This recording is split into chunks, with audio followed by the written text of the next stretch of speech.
জুলাই বিপ্লবের সংস্কার আকাঙ্ক্ষা বর্তমানে স্থবির হয়ে আছে বলে মন্তব্য করেছেন অর্থনীতিবিদ ডক্টর দেবপ্রিয় ভট্টাচার্য। সকালে রাজধানী পল্টনে অর্থনীতি বিষয়ক রিপোর্টারদের সংগঠন ইআরএফ আয়োজিত এক অনুষ্ঠানে তিনি এমন মন্তব্য করেন। এ সময় তিনি বলেন, অন্তর্বর্তী সরকার বিদায় নিলেও সংস্কারের প্রয়োজনীয়তা শেষ হয়নি। এ সময় তথ্য ও সম্প্রচার মন্ত্রী অভিযোগ করেন, পত্রিকার সার্কুলেশন নিয়ে অঘোষিত সামষ্টিক প্রতারণা চলছে। কোটা সংস্কারের দাবি থেকে শুরু করে সরকার পতনের আন্দোলনে ব্যাপক জনসমর্থনের পেছনে অন্যতম কারণ ছিল তৎকালীন আওয়ামী লীগ সরকারের সীমাহীন অনিয়ম আর দুর্নীতি। সরকার পালিয়ে যাওয়ার পর মানুষের মধ্যে আকাঙ্ক্ষা সৃষ্টি হয় অর্থনীতি, বিচার ব্যবস্থা সহ রাষ্ট্র ব্যবস্থাপনায় প্রতিটি ক্ষেত্রে পরিবর্তন।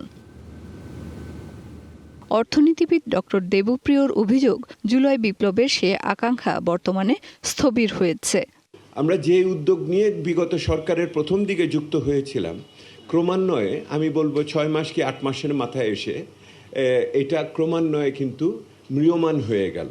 ইআরএফ আয়োজিত আলোচনা সভায় তিনি স্মরণ করিয়ে দেন, দেশের আর্থিক খাত সহ প্রতিটি ক্ষেত্রে সংস্কারের যে আকাঙ্ক্ষা মানুষের মধ্যে তৈরি হয়েছিল তা অন্তর্বর্তী সরকার চলে যাওয়ার সঙ্গে সঙ্গে শেষ হয়ে যায়নি।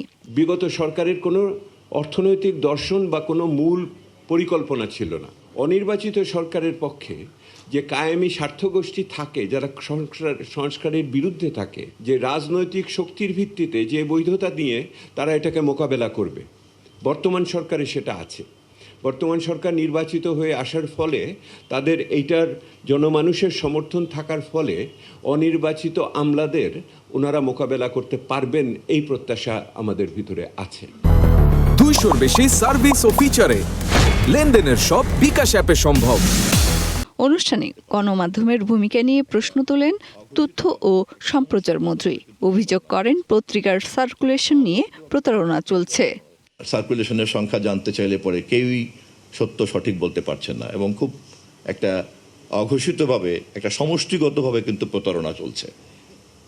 অঘোষিতভাবে খুব সমষ্টিগতভাবে প্রতারণা, এবং খুবই দুর্ভাগ্যজনক যে অনেকেই আছেন যখন ব্যক্তিগত আলাপ আলোচনায় থাকেন বা অন্য জায়গাতে থাকেন খুব ভালো, কিন্তু এই প্রশ্নটাতে দেখেও না দেখার ভান করছেন। আর মালিকদের কথা তো ধরেন বললামই না।